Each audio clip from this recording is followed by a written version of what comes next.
નમસ્કાર. આજે 9 ઓગસ્ટનો દિવસ એટલે વિશ્વ આદિવાસી દિવસ છે. ત્યારે હું હૃદયપૂર્વક કોંગ્રેસ પક્ષ વતી અને અંગત રીતે આદિવાસી સમાજના ભાઈઓ, બહેનો, યુવાનો, બાળકો આપ સૌને ખૂબ શુભકામનાઓ પાઠવું છું. મૂળ નિવાસી એટલે આદિવાસી અને સમાજની એક સરસ સંસ્કૃતિ પણ ઊભી થઈ છે. વિપરીત સંજોગોમાં વન્ય જીવો સાથે પણ તાલમેલ રાખીને સરસ જીવન કેમ જીવાય એનું ઉત્તમ ઉદાહરણ એટલે આપણા મૂળ નિવાસી આદિવાસી પરિવારોની સંસ્કૃતિ છે.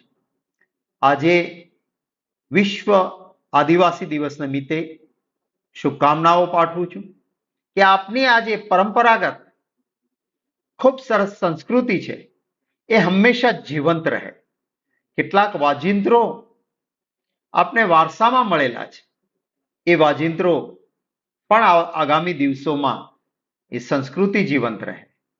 આપની પરંપરાગત ભાષાઓ, આપના પરંપરાગત રિવાજો, નૃત્યો, સંગીત, ગીત આ બધું વિશ્વ આદિવાસી દિવસ નિમિત્તે આપ મેળાવડામાં જરૂર ઉજવજો. આપના આવતી પેઢીને પણ આ વારસો આપજો કે જેથી મૂળ નિવાસી આદિવાસીઓની સંસ્કૃતિ એ હંમેશા જીવંત રહે. કોંગ્રેસ પક્ષની કેન્દ્રમાં સરકાર હતી. મનમોહનસિંહજી અને સોનિયા ગાંધીજીનું નેતૃત્વ હતું.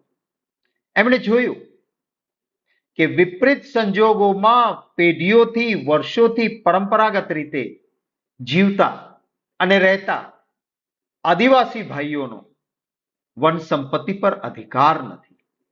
અને એટલા માટે કોંગ્રેસની એક કેન્દ્ર સરકારે જે તે સમયે કાયદો બનાવીને આપ્યો, રાઇટ ઓન ફોરેસ્ટ લેન્ડ, વન સંપત્તિ પરના અધિકારનો કાયદો, કે જેથી કરીને વર્ષોથી પેઢીઓથી પરંપરાગત રહેતા કોઈ આદિવાસી પરિવારને કોઈ ફોરેસ્ટનો ગાર્ડ દંડાઓ લઈને એટલા માટે ન ભગાવે કે એમના માટે કોઈ પાસે કોઈ રેવન્યુનો આધાર નથી.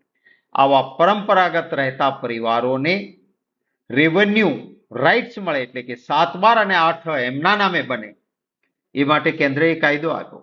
મને દુઃખ છે કે આપણા ગુજરાતમાં હજી ઘણા આદિવાસી પરિવારના ભાઈઓ બહેનો માટે વન સંપત્તિ પરના અધિકારનો કેન્દ્રની કોંગ્રેસની સરકારે આપેલો કાયદો હોવા છતાં રેવન્યુ રેકોર્ડમાં, મહેસૂલી દફતરે હજી એ આદિવાસી સમાજના નામો એ દાખલ નથી થયા. 7/12 અને 8 એમના નામે નીકળતા નથી. આના માટે હું સરકારને પણ વિનંતી કરીશ કે તાત્કાલિક આ બધા દાવાઓ જે છે એનો નિકાલ થાય. આદિવાસી સમાજના જે ભાઈઓના નામે દાવાઓ છે એમના નામે એન્ટ્રીઓ કરવામાં આવે. આદિવાસી સમાજના એ તેજસ્વી બાળકોને અભ્યાસ માટે, કારણ કે હમણાં જ એક ઉચ્ચ અધિકારી ભાઈ ધવલભાઈ પટેલે જ્યારે આદિવાસી વિસ્તારમાં પ્રવાસ કરીને પત્ર લખ્યો, એમાં ઉલ્લેખ કર્યો છે કે શાળા છે, તેજસ્વી બાળક છે, પણ એને ભણાવનારા શિક્ષક નથી અને પરિણામે શિક્ષણનું સ્તર આદિવાસી વિસ્તારોમાં નબળું થયું છે. હું આશા રાખીશ કે સરકાર આ બાબતને ગંભીરતાથી લે. આદિવાસી સમાજ માટે આવતા રૂપિયા નકલી ઓફિસો ઊભી થઈ જાય અને વપરાઈ જાય, આ ગુનાહિત બેદરકારી સરકારની ન ચાલે. જે પ્રાથમિક સુવિધાઓથી પણ વંચિત આદિવાસી વિસ્તારો છે એમને આ સુવિધાઓ મળે એવી આશા રાખું છું. આદિવાસી દિવસ, વિશ્વ આદિવાસી દિવસ આજે છે, ત્યારે ફરી વખત શુભકામનાઓ પાઠવું છું અને એ વાતની ખાતરી આપું છું કે કોંગ્રેસ પક્ષ અને અમે જ્યાં ક્યાંય પણ આદિવાસી સમાજને અન્યાય થતો હશે, આપ મૂળ નિવાસી છો, આપનો અધિકાર છે, આપને ક્યાંય અન્યાય થતો હશે તો પંચાયતથી લઈને પાર્લામેન્ટ સુધી કોંગ્રેસ પાર્ટી આપનો અવાજ ઉઠાવશે.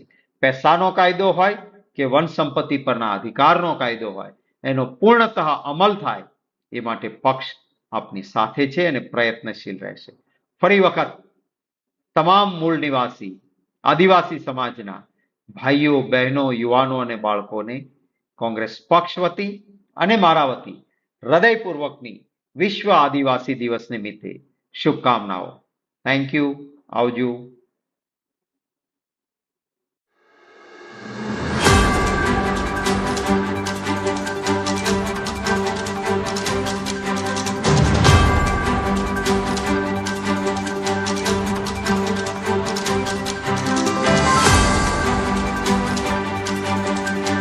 છોટાઉદેપુર સહિત રાજ્ય, દેશ અને દુનિયાના સમાચાર જોવા માટે સબસ્ક્રાઇબ કરો તીર સમાચાર અને બેલ આઇકોન જરૂર દબાવો.